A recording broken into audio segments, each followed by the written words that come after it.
Une guerre, 6 ans de combat, de beaucoup de nations et des malheurs infinis. La Seconde Guerre mondiale était vraiment terrible. Naturellement, les habitants des territoires occupés par les Allemands étaient fortement soulagés quand les Alliés les ont libérés. Mais comment cela s'était passé en Allemagne elle-même? Il est clair que la plupart de sa population voulait la fin de la terreur. Quand même, c'est sûr que les Allemands n'étaient pas tout à fait heureux, puisque c'étaient les perdants de la guerre. Enfin, libérés des nationaux socialistes, mais occupés par les Alliés, les gagnants de la guerre. Dans ce reportage, nous parlerons de Zözöge, à l'exemple de Gaggenau. C'est une petite ville de Bade, près de Karlsruhe. Tout d'abord, on regarde un aspect du temps avant la libération, donc du temps de national-socialisme. J'avais la possibilité de faire une interview avec une spécialiste dans ce domaine. Tout d'abord, bonjour professeur Knob. Bonjour. Nous sommes dans le parc de Station Thermale à Rothenfels. C'est une partie de Gaggenau. C'est un très beau parc, non? Oui, c'est vraiment joli. Mais c'était pas toujours comme ça. Pendant la Deuxième Guerre mondiale, les national-socialistes y ont commis des actes cruels. Juste ici se trouvait un camp de sûreté des nazis. Un camp de sûreté? C'est pareil au camp de concentration? Pas exactement. Alors, le camp à Rothenfels n'était jamais un camp d'extermination, mais plutôt un camp de travail. Les détenus devaient travailler dans les usines de Daimler-Benz, près d'ici. Au début, on a utilisé le territoire du camp pour stocker de l'équipement militaire et seulement à partir de 1942, on y a captivé des travailleurs forcés. Donc, les conditions étaient moins graves? On pourrait l'estimer, mais en réalité, les conditions, surtout d'hygiène et de travail, étaient horribles et ont causé beaucoup de morts, même si on ne peut pas déterminer un nombre exact. Mais qui étaient les gens qu'on a captivés ici? C'était les Juifs ou d'autres ennemis du Reich? C'était surtout des travailleurs forcés de l'Europe de l'Est, mais aussi des opposants politiques. Par exemple, des Italiens qui voulaient faire un coup d'État contre Mussolini. Le maximum de personnes dans le camp était 1600, bien qu'il soit conçu pour seulement 620 détenus. Aussi, il y avait un camp pour les femmes un peu plus dans le sud. Et les citoyens de Gaggenau, comment eux, ils ont vu le camp? Alors, on ne peut pas le dire généralement, mais il y a des récits de quelques citoyens qui leur ont donné de la nourriture, par exemple des pommes de terre, ou aussi des hosties pour qu'ils puissent tenir des messes. C'est bien d'entendre qu'il y avait de l'humanité, même dans des circonstances tellement terribles. Avec cela, merci pour l'interview. Merci. Et on revient dans le studio. C'est vraiment intéressant. Mais pour arriver à notre sujet principal, la libération, il se pose la question de savoir comment la conquête de Gaggenau de la part des Alliés s'est déroulée. Comme beaucoup de villes allemandes, Gaggenau était la cible d'attaque des Alliés pendant la Seconde Guerre mondiale. La ville a été touchée par 2 bombardements aériens, dont le premier a lieu le 10 septembre 1944, un dimanche, et le deuxième le 3 octobre de la même année. Le but de ces attaques était surtout de détruire l'industrie et l'infrastructure de Gaggenau. Par exemple, il y avait l'usine de Daimler-Benz qui existe encore aujourd'hui et dans laquelle on a fabriqué des camions, des moteurs d'avion et des autres utiles pour le militaire allemand. Dans la suite des attaques, la production de l'usine était fortement limitée en raison de la destruction énorme. Pour avertir la population civile de l'attaque à venir, les Alliés ont lancé des tracts quelques jours avant le premier bombardement. Mais quand même, les gens en étaient fortement touchés. Des familles en étaient déchirées, certaines ont tout perdu. Au total, 205 personnes sont mortes et il y avait plus que 100 blessés graves. De plus, la majorité des bâtiments a été détruite pendant les bombardements et les gens s'est dit qu'ils les ont suivis.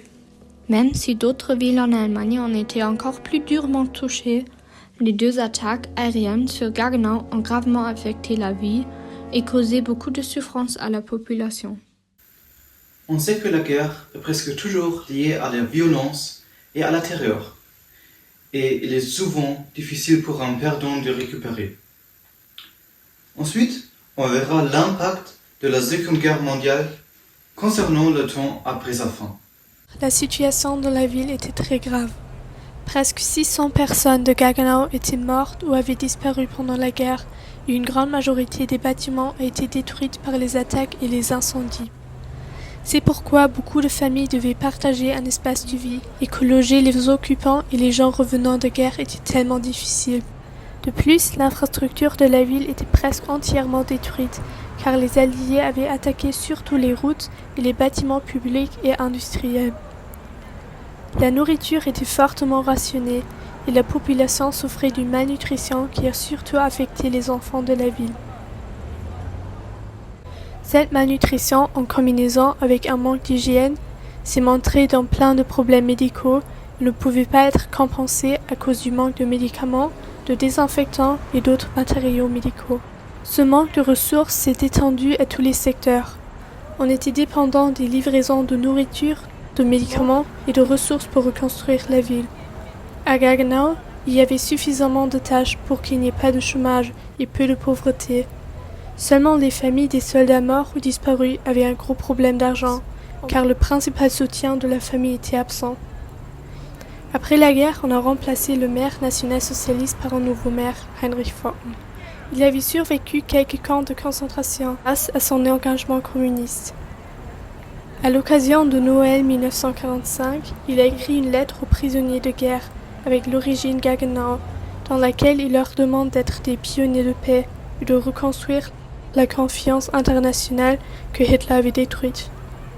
Cette lettre montre la volonté et l'espoir de rétablir une paix européenne avec les Français et que la plupart du peuple ne les voyait plus comme ennemis.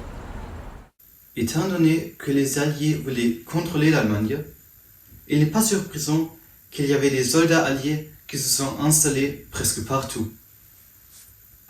Comme le reste de l'Allemagne, Gaggenau a été occupé par les Alliés en 1945, à la fin de la Seconde Guerre mondiale, et faisait donc partie de la zone d'occupation française au sud-ouest du pays. C'était le 11 avril 1945, un mois avant la capitulation finale allemande, lorsque des troupes de combat françaises ont traversé la ville pour se rendre à Baden-Baden. Plus tard dans la journée, des soldats nord-africains sont arrivés et se sont installés à Gaggenau. Tout cela s'est passé sans beaucoup de combats. Bien que l'Allemagne n'avait pas encore capitulé, la défaite était prévisible et les troupes allemandes s'étaient déjà retirées des régions près des frontières. C'était jusqu'à la fondation de la RFA en 1949 que les Français étaient l'autorité suprême à Gaggenau et dans le reste de leur zone d'occupation, mais ils étaient encore très présents dans la ville jusqu'en 1955, 10 ans après la fin de la guerre. J'avais aussi l'honneur de pouvoir parler avec des témoins de l'époque qui ont partagé leur expérience personnelle avec moi. Ils ont parlé, entre autres, de leur perception des Français arrivant à Gaggenau. Als die Franzosen eingezogen sind, also eingemarschiert sind im Ortsteil Wichelbach, da waren die sehr nett zu uns Kindern. Sie haben uns mit Süßigkeiten und Freundlichkeit bedacht, sodass wir überhaupt keine Angst hatten. On voit que les Français n'étaient pas méchants et haineux contre tous les Allemands. Quand même, ils voulaient contrôler la région et la libérer du national-socialisme. Pour cela, il ne fallait pas seulement de la force militaire, mais aussi des règlements et des mesures prises pour éviter, par exemple, une émeute. Notre question est comment c'était réalisé à Gaggenau. On peut constater que les mesures prises par les commandants français à Gaggenau étaient beaucoup moins rigides qu'ailleurs en Allemagne. Pour nommer un exemple, il n'y avait pas de menace de prise d'otages et de fusillage officiel. Pour imposer les nouvelles lois et règlements, par exemple le couvre-feu entre 19 et 8 heures, le gouvernement militaire était dépendant de la coopération franco-allemande avec le maire Heinrich Focken.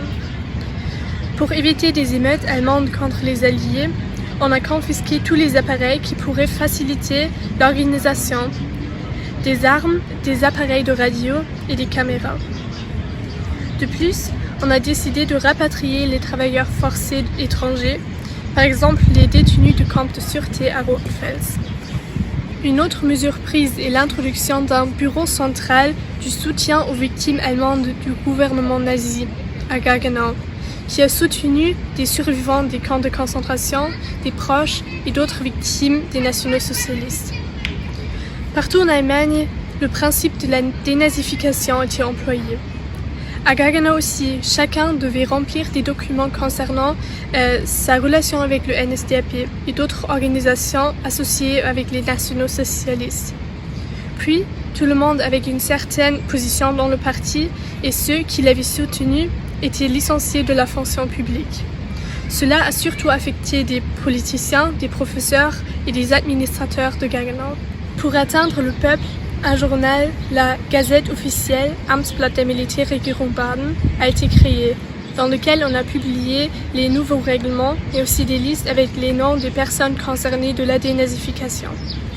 La première édition a été publiée le 28 mai 1945 et contenait une annonce du général des États-Unis Eisenhower au peuple allemand.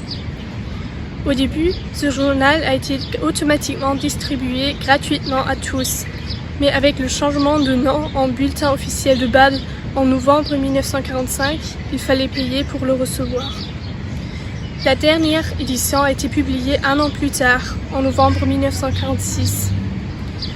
La particularité de ce journal était que c'était publié en allemand à droite et en français à gauche. Comme ça, c'était compréhensible aussi bien pour les Allemands que pour les Français. Considérons le rapport de force entre les occupants français et la population allemande vivant dans une ville détruite. On voit que la situation était tendue.